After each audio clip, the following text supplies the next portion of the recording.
벌써 입춘도 지나고 그동안에 강추위가 계속돼서 기상이변이 몰고 온 또 하나의 사태가 아닌가 해서 걱정스럽습니다. 그러나 그보다 더 걱정스러운 것은 대한민국이라는 국가가 지금 난파선이 돼버렸습니다. 방향을 잃고 배가 산으로 올라가는 그런 위험한 상황에 직면해 있다고 봅니다. 그래서 오늘 주제를 이렇게 잡아봤습니다. 국가를 정상화하라. 국가는 어떤 정치 집단의 것도 아니고 그렇다고 또 경제를 하는 사람들 것도 아니고 국민 전체의 것입니다.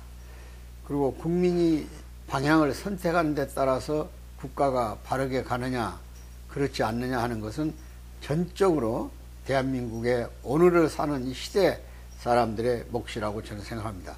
근데 우리는 불행하게도 작년 12월 초에 그러니까 12월 3일이죠. 정말 상상도 못할 국가 계엄을 비상계엄을 선포당하고 말았습니다. 정말 놀라운 일이죠. 전 세계가 충격을 받았을 겁니다. 일반적으로 비상계엄은 군부에서 흔히 일어나는 현상이 있고 또 일반적으로 시민혁명이라든지 폭동이 일어났을 때 국가의 통치자가 행할 수 있는 행위 하나입니다. 그런데 우리나라의 현재 상황은 그런 비상계엄을 일으킬 만한 내용이 아닌 것으로 일반적으로 알았기 때문에 저도 정확하니 비상계엄은 상식적으로 있을 수 없는 일이 벌어졌다 이렇게 생각을 했었던 겁니다.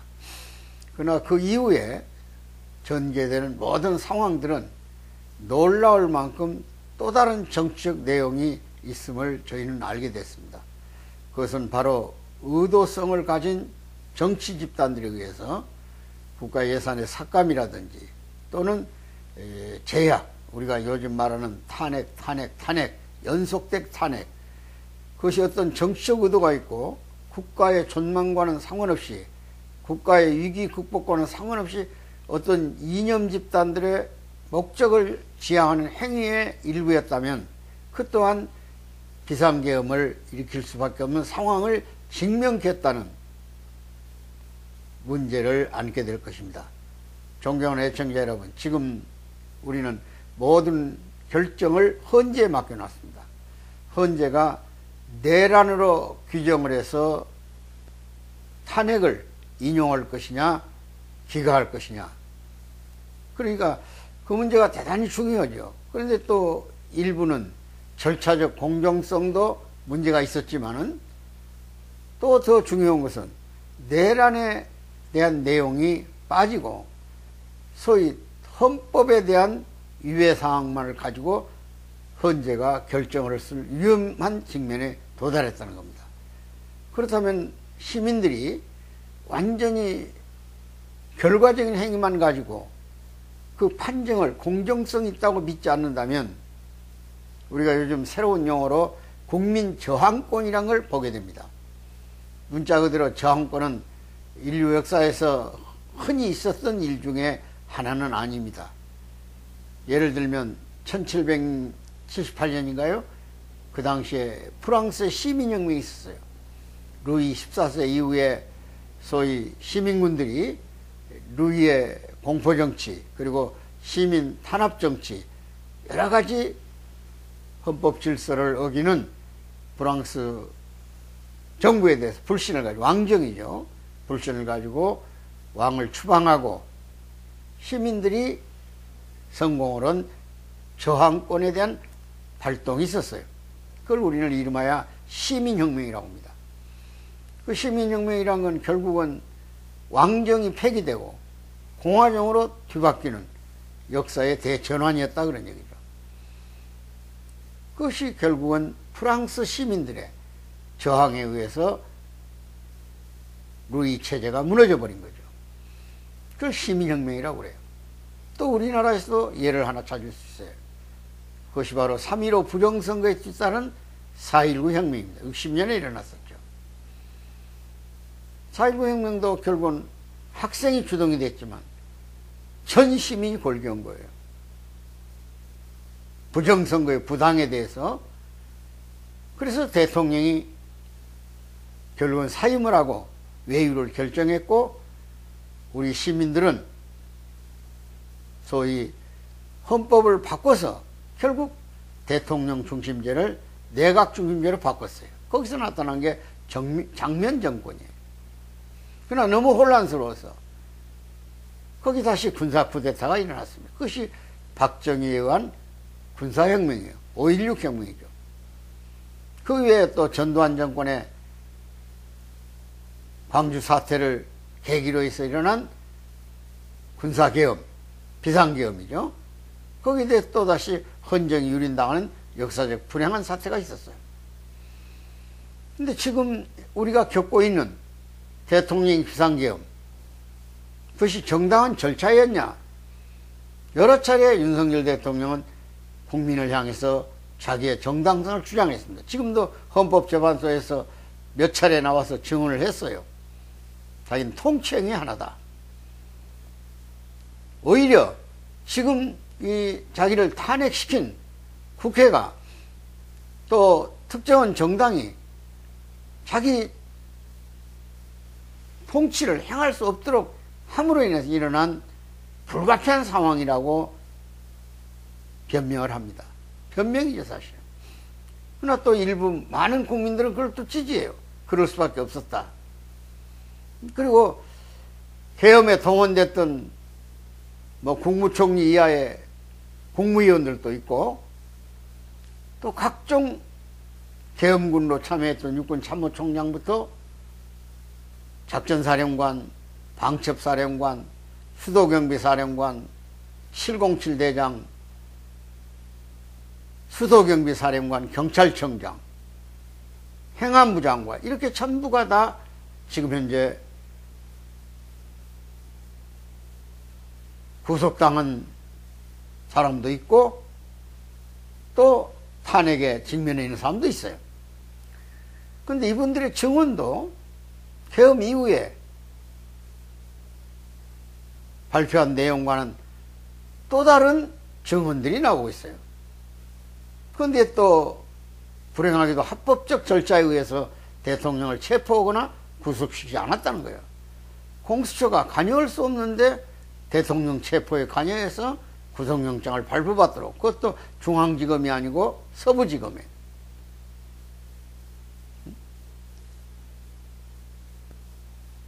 그 다음에 지금 헌법재판소가 재판 절차를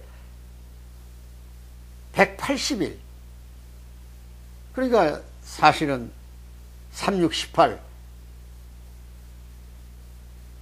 6개월이죠, 6개월. 그런데 지금 빠른 속도로 진행하면서 촌을, 분도 아닌 촌을 가리키는 증언 시간을, 시계를 들이대면서 제한하고 있는 것들이 일반적인 정치 형태에서 볼 수 없는 내용들을 지금 전개하고 있다, 그런 얘기죠. 그러니까 시민들이 여러 측면에서 오늘의 현실을 알게 되고 거기에 동참하는 역전 현상이, 지지도가 한 14, 5% 떨어졌다가 지금 51%까지 대통령 지지도 올라가는 그런 그 현상이 또 벌어지고 있어요.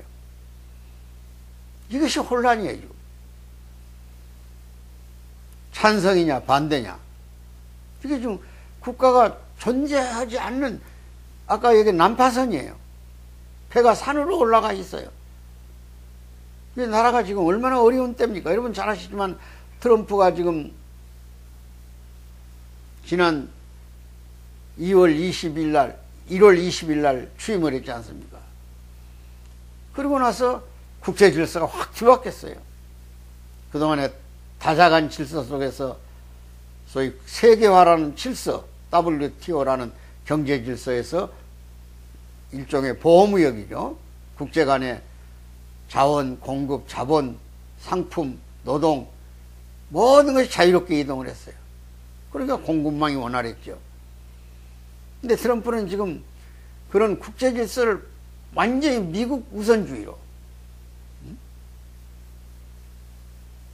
아메리카 펄스 어게인이라는 거, 다시 한번 미국 중심의 세계 질서로 바꿔놓겠다는 거예요.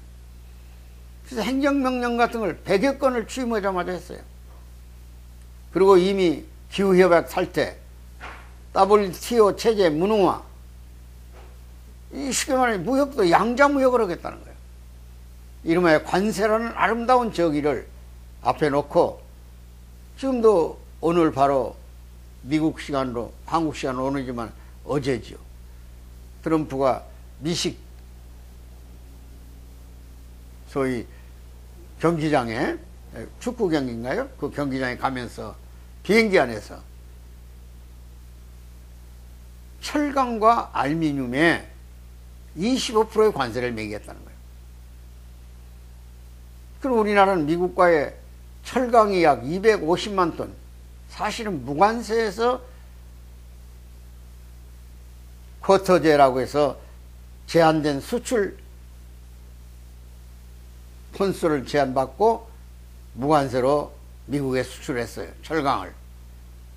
그리고 알루미늄이 관세 장벽에 부딪히고 철강도 쿼터가 무너지고 관세를 낸다면 25% 관세를 내야 되는 거죠. 바꿔 말하면 이제 자동차 산업이 본격적으로 타격을 받게 됐다. 작년에 대한민국 자동차는 미국에 145만 대가 팔렸고 미국 차는 4만 대 팔렸습니다. 엄청난 경제적 충격이 몰고 오는 거예요.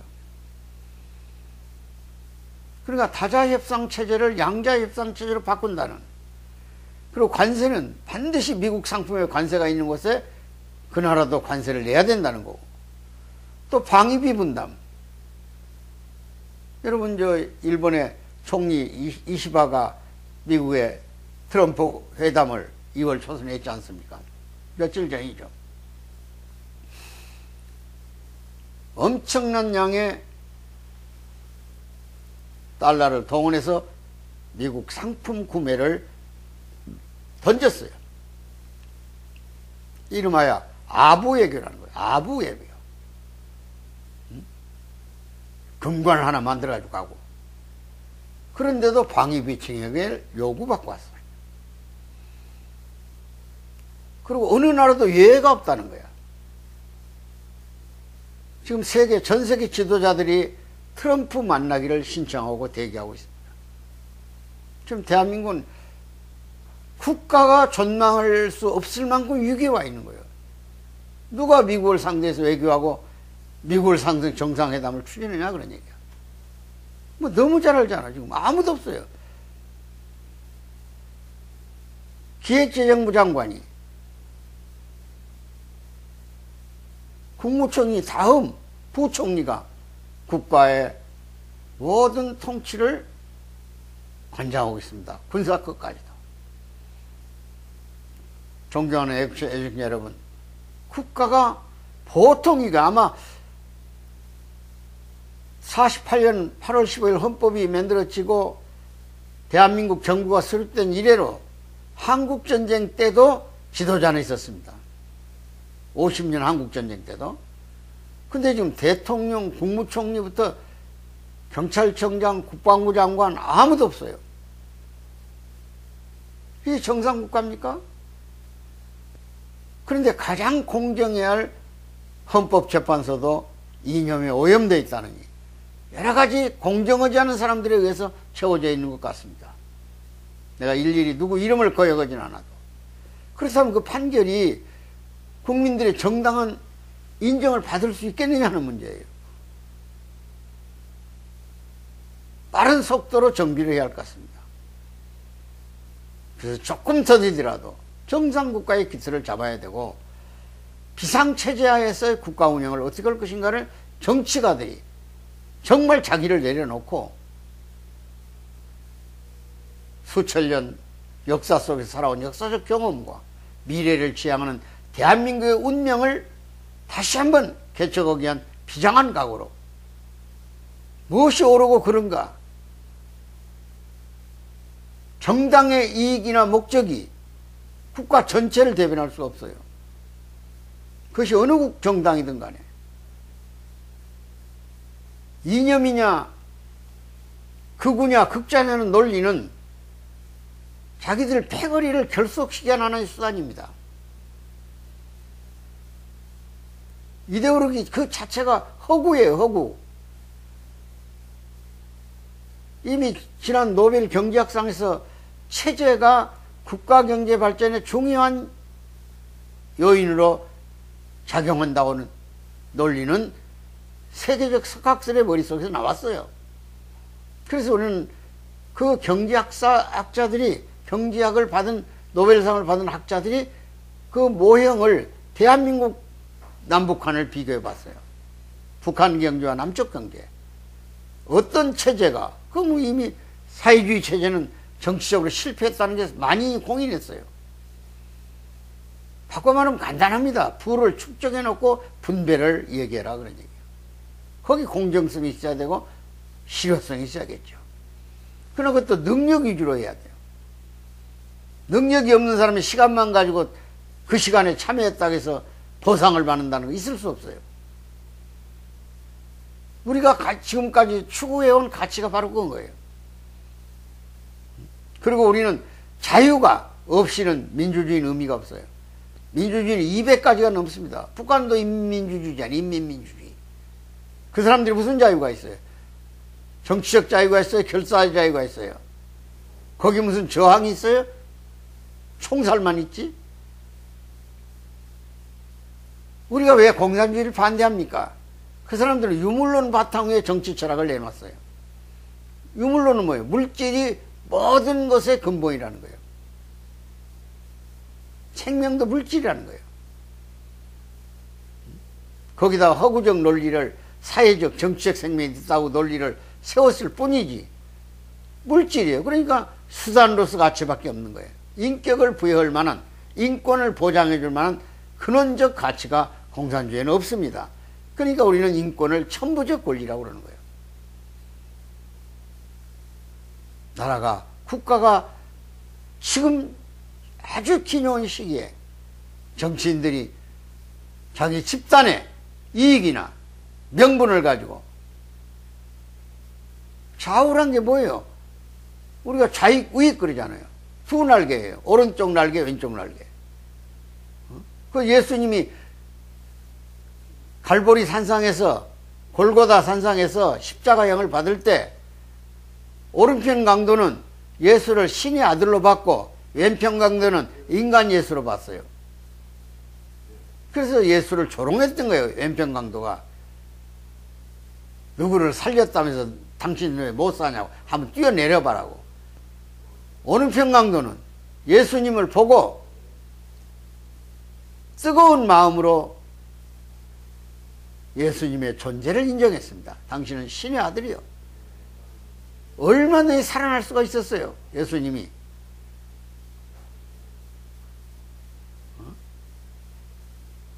법정에서 당신이 하나님의 아들이냐 했을 때 예수님 살아나고 싶은 마음이 있었다면 나는 그런 말 한 일이 없다. 당신들이 자의적 해석이다. 이 말 한마디면 피해갈 수 있는 거예요. 그런데 당신 말이 맞다고 그랬어요. 왜? 그는 하나님의 말씀 속에 살아왔었고 말씀을 이행하다가 가셨기 때문에 그런 거예요. 그래서 오른편 강도는 예수를 바르게 본 거예요. 당신은 하나님의 아들이요. 죽음을 두려워하지 않고 당신의 말이 맞다고는. 그래서 예수님 마지막 죽을 때 오른편 강도를 바라보면서 너는 나와 더불어 낙원에 가 머물리라 그랬던 거예요. 그게 우고 그 반대편, 물질적으로 봤던, 인간적으로 봤던 왼편 강도의 그 허구적 논리를 잘하고 그랬던 거예요. 그걸 정치적으로 체계화했던 것이 프랑스 공화정 때 시민혁명 이후 생긴 정당이 두 개 있어요. 하나가 자코방 정당, 하나가 제롬 정당이에요. 자코방 정당은 급격한 개혁을 요구했어요. 과거를 전부 청산해버리고 뒤집어 엎어버리고 새로운 정부 형태를 만들자. 지롱당, 오른편에 있던 정당은 과거가 없는 역사가 있냐? 과거 속에서 고칠 건 고치고 새로운 걸 찾아서 좀 더 발전적으로 시간을 두고 고쳐나가자는 정당이 있어요. 거기에 중도에 있었던 것이 중도파예요. 프랑스 혁명은 깃발에 있듯이 자유와 평등 그리고 평화예요. 자유 없는 평등도 있어서는 안 돼요. 절대 안 되죠. 그런데 아무리 평등해도 자유가 없으면 더 안 돼요. 그것을 조절하는 기능이 종교예요. 평화. 공산주의하고 자본주의하고 가치적으로 뭐가 다릅니까? 시장경제하고 사회주의 체제경제가. 신을 인정하지 않는다는 데 있는 거예요. 유물주의니까. 여기에 우리는 냉철한 이성을 가지고 정치적 지향도 자유를 빼버린 민주주의 안 됩니다. 경제적 논리도 사회주의, 평등주의 안 됩니다. 아무리 자유가 주어져도 불평등하면 안 되는 거고 평등이 주어져도 부자유하면 안 되는 거죠. 이런 냉엄한 시민의식을 가지고 오늘 우리 국가의 미래가 우리 대한민국이라는 역사 앞에서 과연 후손들이 수천 년 이어가야 이 나라를 오늘의 정치적 혼돈을 자기 정당들의 목적에 의해서 판단한다거나 결정한다면 얼마나 불행한 사태가 이 땅에 오겠냐고 말이에요. 그래서 모든 국민이 국가에 대한 관심을 가지고 우리가 처한 현실 앞에 이성적으로 접근하면서 세계가 지금 눈을 부릅뜨고 자기 생존에서 몸부림칠 때 우린 지금 국가가 존재하기 어려울 만큼 난파당했어요. 그 난파선을 구해야 할 거 아닙니까? 그러고 나서 미래를 지향하는 좀 더 논의를 깊이 있게 해가는 현명한 우리 국민적 자세가 있기를 바라면서 오늘 저는 과감하게 이런 말을 던졌던 거예요. 국가를 정상화하라. 누구에게? 저처럼 정치인들에게. 두 번째 나라의 공정한 법 질서를 집행하는 사람들에게. 그리고 더 나아가서는 시민들에게. 우리 모두 정말 내일의 대한민국을 생각하면서 오늘 현실의 매듭을 풀어가는 지혜로운 국민이 되기를 거듭 말씀드리면서 오늘 내용을 마무리 짓습니다. 대단히 감사합니다.